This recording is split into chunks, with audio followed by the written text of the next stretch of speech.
છોટાઉદેપુર જિલ્લાના શિવાલયોમાં શિવભક્તોની ભારે ભીડ જોવા મળી રહી છે। જિલ્લાના શિવાલયો હર હર મહાદેવના નાદથી ગુંજી ઉઠ્યા છે। વહેલી સવારથી મોટી સંખ્યામાં શિવભક્તો ભગવાન ભોલેનાથના દર્શને ઉમટ્યા હતા। શિવરાત્રી નિમિત્તે છોટાઉદેપુરના સાંસદ જશુભાઈ રાઠવા અને જિલ્લા કલેક્ટર ગાર્ગી જૈન પોતાના બાળકો સાથે જાગનાથ મહાદેવ મંદિરમાં પહોંચી મહાદેવના દર્શનનો લાભ લીધો હતો।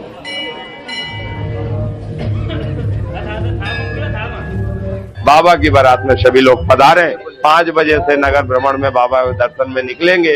अधिक से अधिक संख्या में पधारे और बाबा की बारात में शामिल होकर बारात श्री जागनाथ महादेव लौट के आएगी। जागनाथ महादेव खाते पौराणिक मंदिर है तो लोगों दूर दूर से भाई भक्तों दर्शन करवावे छे અને એક આસ્થાનું કેન્દ્ર છે અને અહીંયા ખૂબ સરસ રીતના મહાશિવરાત્રીનો મેળો પણ થાય છે।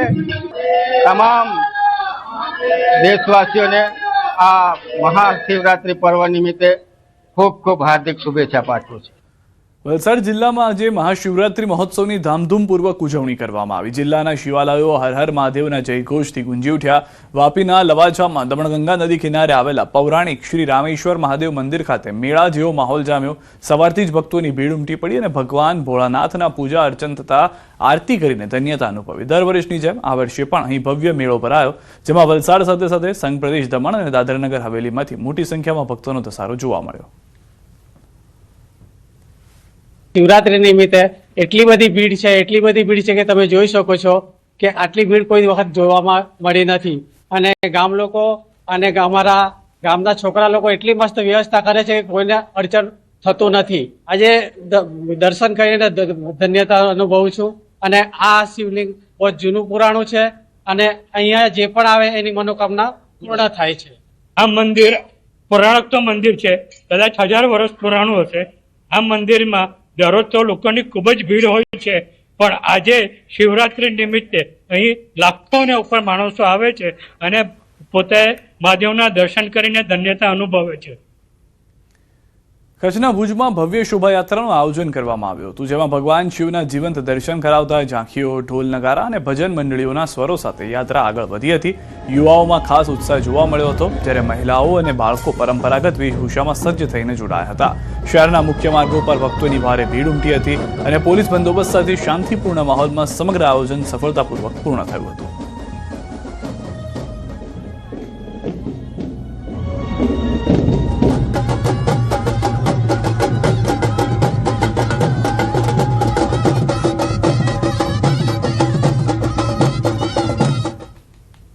ભૂતનાથ મહાદેવ મંદિર ટ્રસ્ટ દ્વારા અને સર્વે લોકો સાથે મળી કરીને એક ભવ્ય શોભાયાત્રાનું આયોજન કરવામાં આવે છે। દરેક લોકો જોડાય છે। વર્ષોની આ પરંપરા રહી છે। અનેક ભગવાનની ઝાંખીઓ દ્વારા જે છે કે આપણને ભગવાનને ઝાંખીઓના દર્શન આપણને અહીંયા જોવા મળે છે।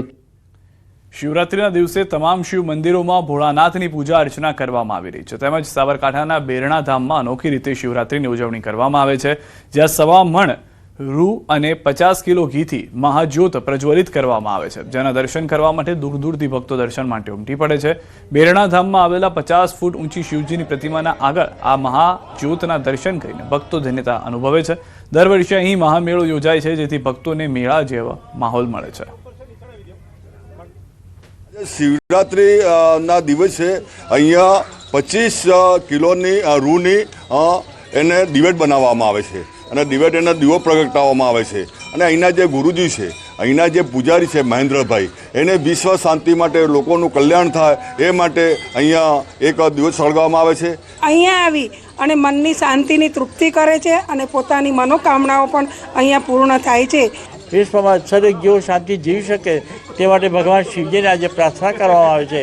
એ માટે આ જ્યોત 21 વર્ષથી આ જ્યોત થાય છે અને દર સાલ આ 25 કિલો રૂની મહાજ્યોત આખો દિવસ 3 દિવસ સુધી પ્રગટ રહેશે।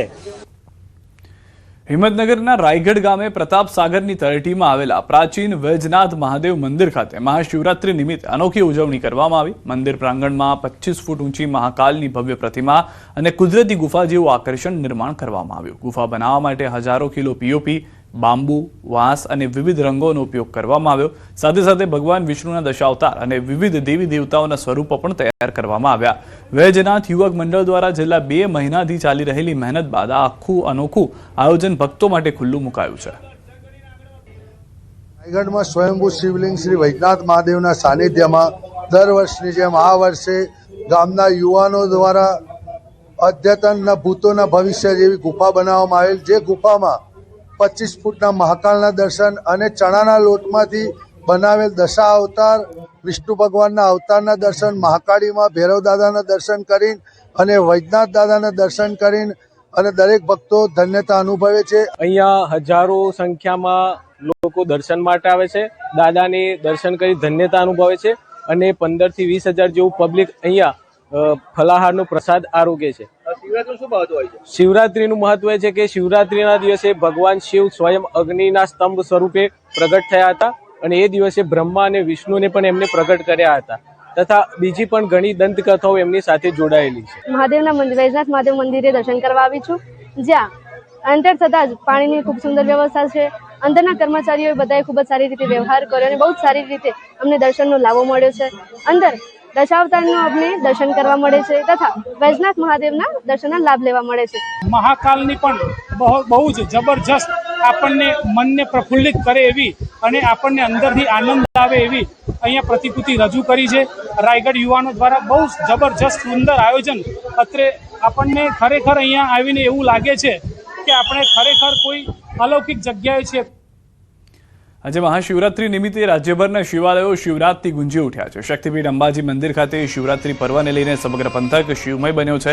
અંબાજી વિસ્તારમાં આવેલા 12 જેટલા શિવાલયોમાં વહેલી સવારથી ભક્તોની ભારે ભીડ જોવા મળી રહી છે, જ્યાં મહારુદ્ર અભિષેક અને શણગાર સાથે શિવલિંગની વિશેષ પૂજા કરવામાં આવી રહી છે. અંબાજી ખાતે પૌરાણિક મંદિર પરશુરામ ખાતેથી ભવ્ય શોભાયાત્રા પાલખી યાત્રા નીકળી છે. દરેક ભક્તો ઓમ નમઃ શિવાયના નાદથી ગુંજી રહ્યા છે. અંબાજીના 12 શિવાલયોની અંદર પાલખી યાત્રા નીકળશે અને દર્શનનો લાભ લેશે. ત્યાંના પૂજારીઓ દ્વારા પાલખી યાત્રાનું સ્વાગત પણ કરવામાં આવશે. નગરમાં શોભાયાત્રા સ્વરૂપે ફરીને કૈલાશ ટેકરી ખાતે પરત 5 વાગે આવશે. દરેક ભક્તો ઓમ નમઃ શિવાયના નાદથી અંબાજી ગામ ગુંજવી રહ્યા છે. કૈલાશ ટેકરી ખાતે આજરોજ 56 ભોગ અને આરતી અને વિશેષ રૂપે ઉજ્જૈન જ્યોતિર્લિંગના અંદર જે પ્રકારે પૂજા અર્ચના ઇત્યાદિ કરવામાં આવે છે એ કૈલાશ ટેકરી મહાદેવ મંદિરમાં એ જ રીતે એ જ સિસ્ટમથી એ પ્રણાલિકા પ્રમાણે ભગવાનને નાના પ્રકારના વિશેષ ભોગ સાથે મધ્ય બપોરે અન્નકૂટ આરતી કરવામાં આવે છે. સાયન 108 જ્યોતની આરતી અને રાત્રે મધ્યરાત્રિએ ભસ્મ આરતીની વિશેષ કરવામાં આવે છે.